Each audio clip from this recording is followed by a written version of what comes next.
Hello, my name is Abir.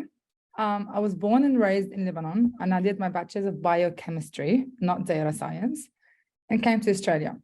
I wanted to continue my studies and did a master's degree, but because of my visa issues, I wasn't able to do so. I worked in a complete different field, customer service, merchandising, marketing, and I was doing really well. And I received a lot of great feedback and many awards.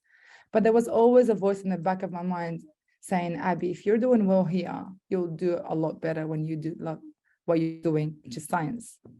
After I received my citizenship, I joined UNSW in September 2019, just before COVID. I took a graduate diploma of research, which is like an honors degree, but I needed to conduct scientific research as well as 3 courses related to it. I started my journey, believe it or not, with 3 children under 3 years of age. I watched lectures with my AirPods whilst rocking my child. I changed nappies during a 15-minute break between lectures.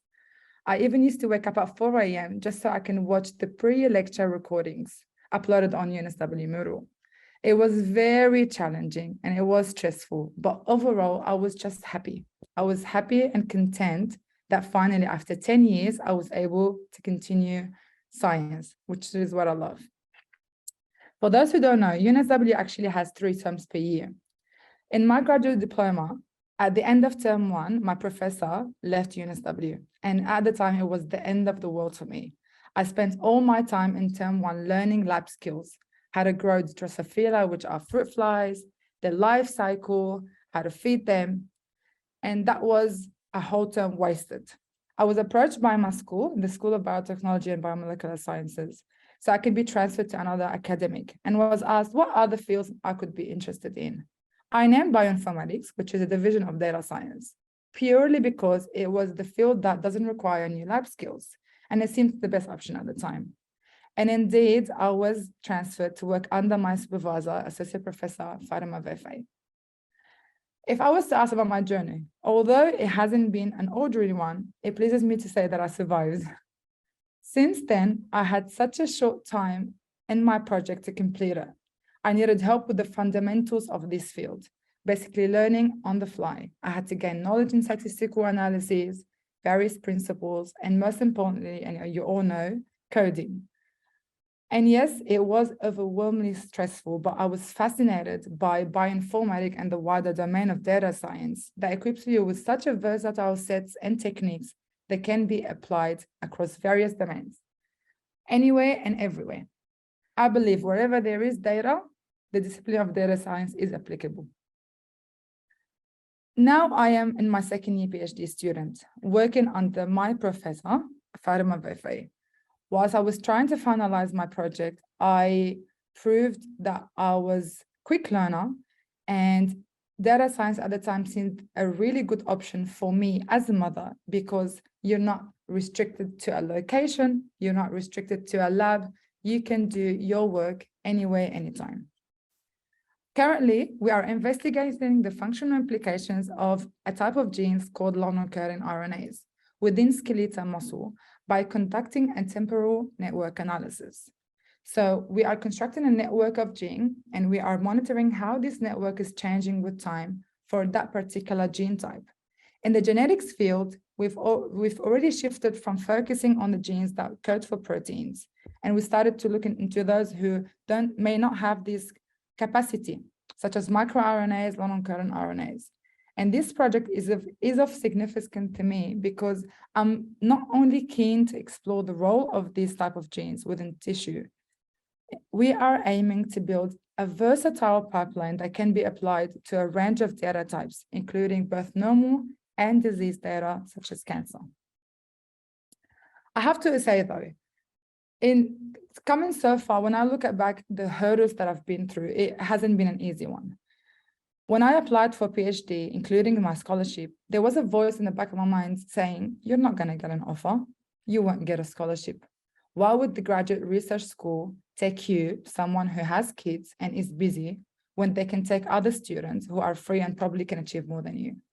I remember once I actually called GRS when I was following up on my application, and I was quite stressed. And I asked a gentleman, what's happening? I'm afraid I may not receive an offer because I've got children. And he chuckled. He actually laughed. thinking this is not the case. But for me, that's all I could see. All I could see was that everyone is looking at me with the woman of 3 children. I am now in my second year PhD, and although the challenges are still there, I'm starting to feel that no one is looking at me with that label.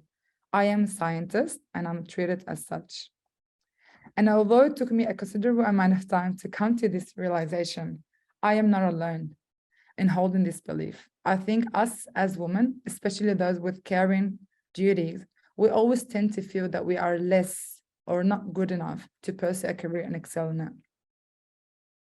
In terms of data science field or STEM, if I was to propose a change or an innovation within data science or STEM, I think it would be just to increase support and availability of support options for women in this field. I'll give you an example. If I was to attend a conference or an event, the first thing that comes to my mind is to look at the invitation and look at what day is it going to be, or what time is it starting and what time is it ending, just so I can see if I'm able to fit it with my busy schedule with kids or not. I think being mindful and proactive when it comes to care and responsibilities for women in data science should come from both parties.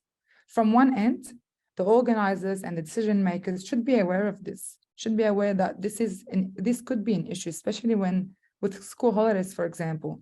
And they should be thinking about it beforehand and offer this service or try to make it more available for participants. And from my end, me as someone who's attending the conference, I should be able to feel more comfortable and confident to ask for peer support, to bring awareness within a gender-oriented workspace, and crack the barriers and promote this type of support so we don't miss on any opportunities for growth and for development within our career. I think overall we are working towards the goal of in equity and diversity and inclusion of women in data science, but I definitely believe there's always a place for improvement. My journey hasn't been an easy one. It was very stressful at times. I gave up so many, I lost count how many times I gave up thinking that I can't fluctuate between being a scientist and being a mom with kids. Data science helped me be in a dry lab, like we all say. You're able to do work as long as you've got your laptop. But I just believe that it should be more, what's the word I'm looking for? More easily accessible to ask for support and not feel that you are less than others or you are different from others. You are a scientist and you are working towards the same thing. You want to make a change in the community. You want to leave a positive impact. And asking for support to do so is not wrong. It's just a matter of being aware that you are supported.